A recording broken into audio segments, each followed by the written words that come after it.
আসসালামু আলাইকুম রহমতুল্লাহ। মোল্লা ইঞ্জিনিয়ারিং এর পক্ষ থেকে সকলকে জানাই আন্তরিক শুভেচ্ছা ও অভিনন্দন। আজকে আমরা নতুন আরেকটি ভিডিও নিয়ে চলে আসলাম আপনাদের সামনে। আসলে ভিডিওতে কি হতে যাচ্ছে, যারা আমরা ইঞ্জিনিয়ারিং এন্ড রেফ্রিজারেশন লাইনে যারা কাজ করি, অবশ্যই তারা বুঝতে পারতেছেন আসলে ভিডিওটা কোথায় যাচ্ছে, কি হচ্ছে ভিডিওতে। তো আমরা একটা ডিপ ফ্রিজের কাজ করব। তো ডিপ ফ্রিজটা হলো কনকা রেফ্রিজারেশন। তো ওখানে একটা থার্মোস্টেট ছিল। অরিজিনাল থার্মোস্টেট নষ্ট যাওয়ার কারণে আমরা আরো ২ থেকে ৩ টা থার্মোস্টেট মার্কেট থেকে লোকাল মার্কেট থেকে কিনে লাগানোর পরেও ওটা পারফেক্ট সলিউশন হয়নি। তো আ যেরকম ঠান্ডা হওয়ার কথা হয়নি, -18 যায়নি। মানে মাংস রাখলে একদিকে ঠান্ডা হচ্ছে, বরফ হচ্ছে, আরেকদিকে হচ্ছে না। সে কারণে আমরা সিদ্ধান্ত নিছি যে আমরা এই থার্মোস্টেট বাদ দিয়ে অলরেডি এখন আমরা একটা মাইনাস কন্ট্রোলার লাগাবো।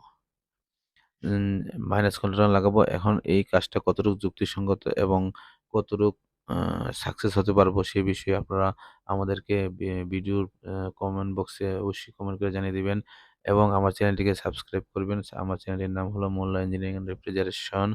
তো আমাদের ভিডিওর সাথে থাকবেন। সম্পূর্ণ ভিডিও দেখবেন। দেখলে বুঝতে পারবেন যে আসলে ভিডিওতে কি হচ্ছে, কি হতে যাচ্ছে।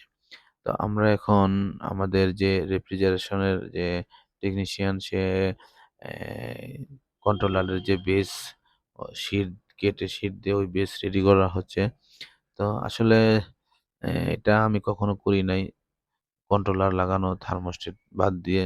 তো আজকে এই ভিডিওতে আমি ১ম থার্মোস্টেট বাদ দিয়ে কন্ট্রোলার লাগানো যাচ্ছে, লাগাইতেছি। জানি না কতটুকু সাকসেস হতে পারবো, সেটা আপনাদের উপর নির্ভর। আপনারা যতটুকু সাপোর্ট করবেন, আপনারা সহযোগিতা করবেন, কমেন্টে জানিয়ে যদি কোনো ভুল হয় বা কোনো সমস্যা থাকে অবশ্যই আপনারা আমাদেরকে কমেন্টে জানিয়ে দিবেন। উম এখন আমাদের টেকনিশিয়ান অলরেডি সে বেস লাগানো শেষ। এখন লাগিয়ে তারা অবশ্যই থার্মোস্টেট বাদ দিয়ে ওখানে বডিতে ফিটিং করে ফেলবে।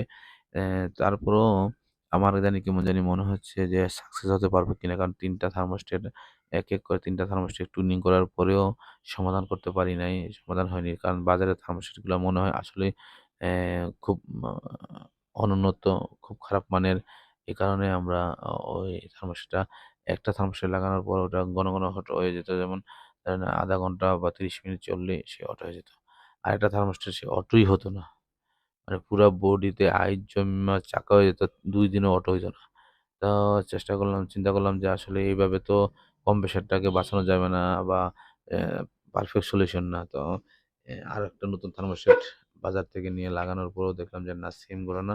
ওইটা আপনার স -18 তে যায় না। বাট একদিকে বরফ জমে, আরেকদিকে মাঝখানের ভিতরে বরফ অলরেডি পানি থেকে যায়। তো এই কারণে আমরা আবার এই ফ্রিজটাকে আমাদের সার্ভিস সেন্টারে নিয়ে আসলাম। নিয়ে এসে আমরা এই যে কন্ট্রোলার লাগানোর চিন্তাভাবনা করলাম আরকি। সব বিষয়ে চিন্তাভাবনা করে তারপরে আমরা শুরু করলাম কাজটি। তো আপনারা যারা এই ভিডিওতে অ্যা দেখছেন তারা অবশ্যই কমেন্টে জানিয়ে দিবেন যে আসলে এটা লাগানো কতটুকু যুক্তিসঙ্গত এবং কতটুকু সাকসেস হতে পারবো। অবশ্যই কমেন্টে জানিয়ে দিবেন। তো আমরা কন্ট্রোলারটি লাগানো শেষ প্রায়। থার্মোস্টেট ফিরে দিয়ে আমরা নতুন করে কন্ট্রোলারে কানেকশন করা শেষ। তো কন্ট্রোলারে আমরা এখন 220 পাওয়ার লাইন দিব। লাইন দিয়ে আমরা দেখব আসলে আমাদের যে যেটা আমরা সাকসেস হওয়ার যে চিন্তা সেটা হতে পারবো কিনা, সেই বিষয়ে আমরা এখন দেখব।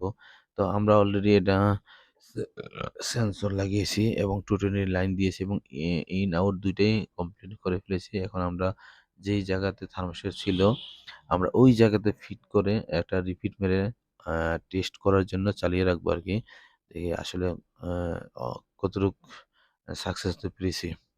তো আমরা রিপিট লাগাচ্ছি, দেখতে পাচ্ছেন আপনারা ভিডিওতে। তো রিপিট লাগানোর পর আমরা আ আ কম ফ্রিজে পাওয়ার লাইন দেবো। পাওয়ার লাইন দেখলে অলরেডি পাওয়ার লাইন দিয়েছি। আপনারা দেখতে পাচ্ছেন লাইনে। তো যারা আমাদের সাথে থাকুন ধন্যবাদ। যারা আমাদের ভিডিওতে সাবস্ক্রাইব করবেন এবং কমেন্ট করে জানিয়ে দিবেন, তাদেরকে ধন্যবাদ জানিয়ে আজকের মতন বিদায় নিচ্ছি। আসসালামু আলাইকুম।